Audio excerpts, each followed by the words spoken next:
What is up, guys? Welcome to another video. We are going to be working on this guy, our R1 slipper clutch. Perfect.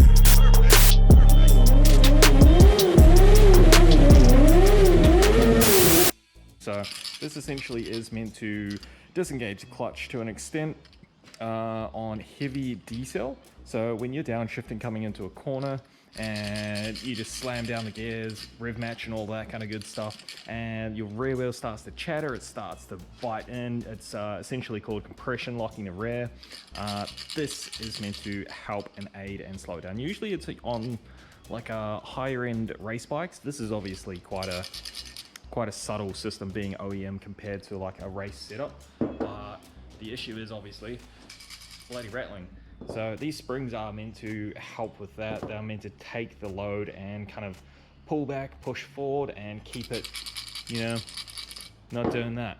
So what we have is, I think there's one out of all of these. So we've got 1, 2, 3, 4, 5, 6, and one of them, it's this one here, is good. This bad boy here, you can kind of see, doesn't move, and that's how they should all be. They should all be sitting there. So there's one spring doing its job, then the rest of them are doing these ones, so moving back and forward. And you can tell at idle, it's got a chatter at idle, and it's not just your normal cam chain tensioner rattle. Well, this one does have that, but we're getting rid of that with a manual tensioner. This is this guy. And then at a coast as well, while you're riding at a coast, not that I've ridden the bike without the appropriate license or anything, but when you're riding at a coast, you can feel it, you can feel the chatter.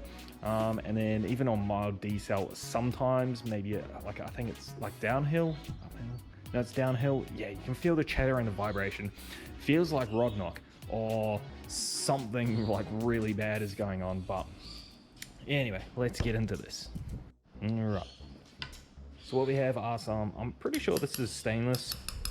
Well, I'm hoping it's stainless because that's what I'm going to weld. And this is a stainless washer, and essentially what I'm going to do, right, is we're going to cut back some of, oh, that's the one good one. So we've got these little fingers that hold this bad boy in there. Now I don't want to take this whole thing apart because I don't know how it goes back together, and it looks like it goes back together using these rivets here. You could probably weld or bolt it back together, but they look like they are pressed. So rivet goes through the back, comes through, hydraulic press on the other side, just hammers it down and flattens it out. And I don't really want to mess with that. That's a little bit too much for me.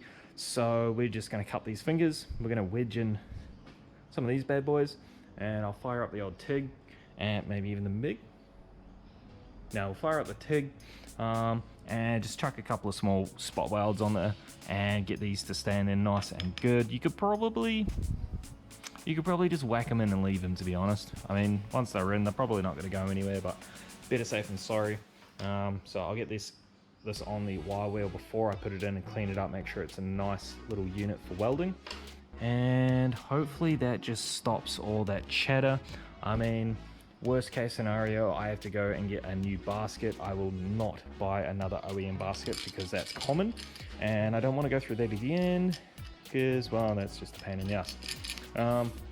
But if this doesn't work, it's all right. I'm using the stock clutches just in case, or the ones that came with the bike, just in case it does mess something up. I'll just get like a CNC billet basket and replacement parts for it and break and upgrade. So yeah, this is the cheaper, more effective option in my opinion for now. Yeah, well, I'll just start getting into it. And I did also think, as an alternative, you could probably punch these bad boys down, just using a hammer and a punch, or even just with a hammer, just kind of fold those fingers in. But I'd be worried about them just folding out over time again because it's very small, not much like surface area to kind of hold it in, and it would hold the spring crooked, all of that kind of stuff. But my main concern with whacking this with a hammer is the cast aluminium on the other side, all of these little fingers, the potential for breaking one of those, walloping on the back. So that's something I want to avoid. Don't need that in my life. And yeah, I'll set this bad boy up on the tripod. We'll cut off a finger or two. Well, hopefully not my fingers, but one of these fingers. And we'll wedge these bastards in. It's probably going to be a pretty tight fit, but hey, let's try it.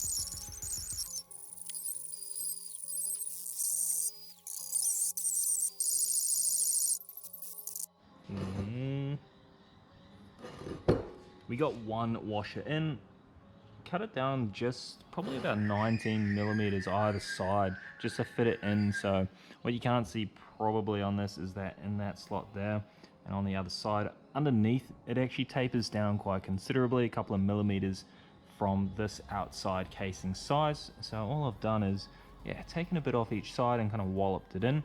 Now I'll be able to get a couple of tacks on the back side there, and then we can use the Dremel and clean it up, get as much of that mass back off as possible. So it shouldn't be too bad. Camera just yeeted to the side. Shouldn't be too bad. So just gonna do the rest. So we got five. I mean, it's a little bit less rattly already, and we got 5 more to go. And the spring is in there, like she is not moving. It's a good amount of tension on it. And instead of doing one at a time, I simply just grabbed the vice grips, whacked 5 washers in there, and we'll just do them all at the same time, get them down to the same size. We'll go in here, we'll cut all those like little tangs off, and then we'll just wallop all of these in too, and then we'll get welding.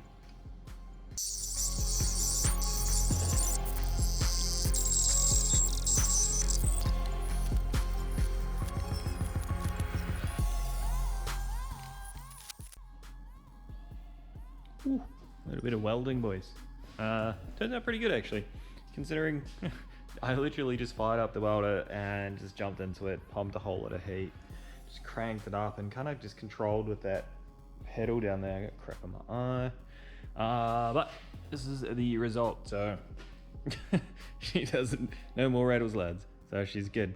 I got it in the vise and pried back and forward, and we've got tension on there. There's nothing catching underneath, so we're good. I have had it sitting back in the motor as well.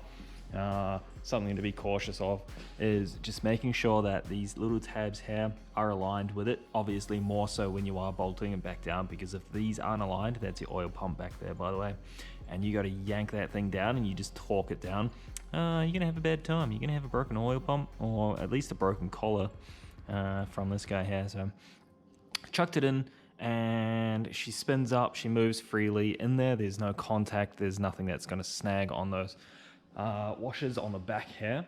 So I'm actually just going to leave these in place. So well, nice and easy. I don't have to grind all that back. I didn't really want to have to, because it's just more effort.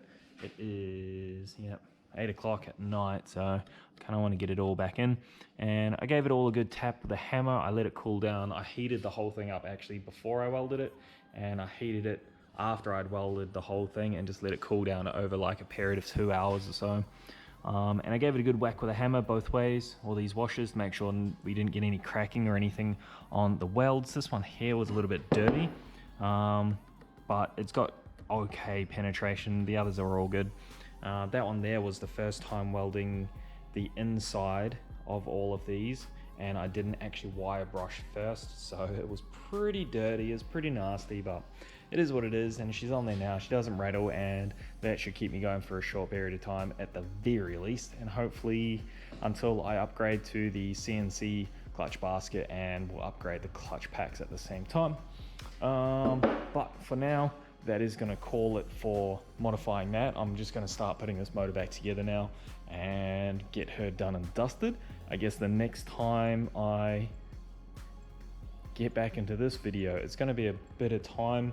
I'll actually ride the bike, and I'll do a kind of like an outro, a finish, like a review on how well it worked with the clutch and the basket being welded. And yeah, we'll trial it, we'll see how it goes, and yeah, we'll see you then. 2,000 years later. Alright, so the clutch welding, pretty bloody successful. No more rattle, no more issues. There's no binding, there's no clattering, no issue at all with the clutch. She is mint, she's perfect.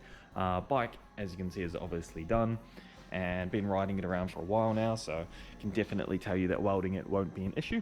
Done an oil change, there's nothing that's come through the oil, so there's no filings, there's no whole washers or anything like that. Clutch feel, once I adjusted it, obviously having the whole bike apart, we had our adjustment on the bottom and then fine adjustment at the clutch itself. It is perfect. Cheaper than having to replace the whole basket, same effect, and on downshift as well, you still get the same benefit as just the complete stock setup. So she is good. We'll start her up, and you can hear that there isn't a chatter. The old cold start.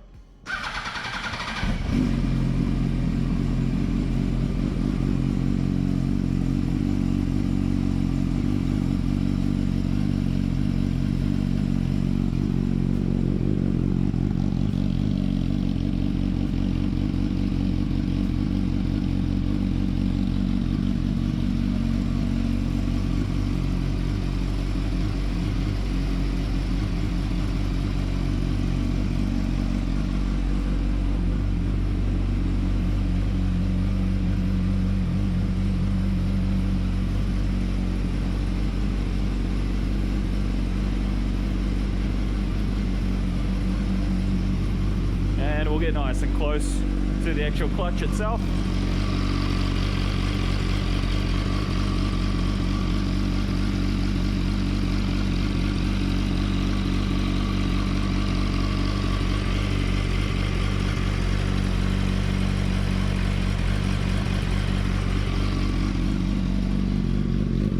No issues there, clutch works fine.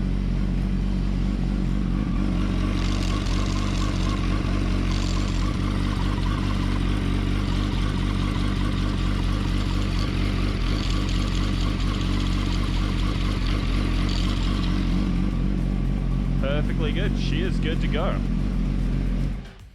So that's pretty much concluding the video for welding your clutch in your 2007, 2008 R1. I believe other models have the slipper clutch as well, so you might have that problem. And that is my exhaust servo having a shit fit. I do have code 18 on the bike from last night before last, so that's the next video. We're gonna have to fix all that up, and that one's gonna be a beauty. She runs a lot better with the servo valve completely open, so we're just gonna ditch the whole thing. But anyway, thank you for watching the video. Like, comment, subscribe. Any questions, chuck them in the comments and I'll get back to you. But yeah, that is a successful case of welding up your slipper clutch to stop that chatter.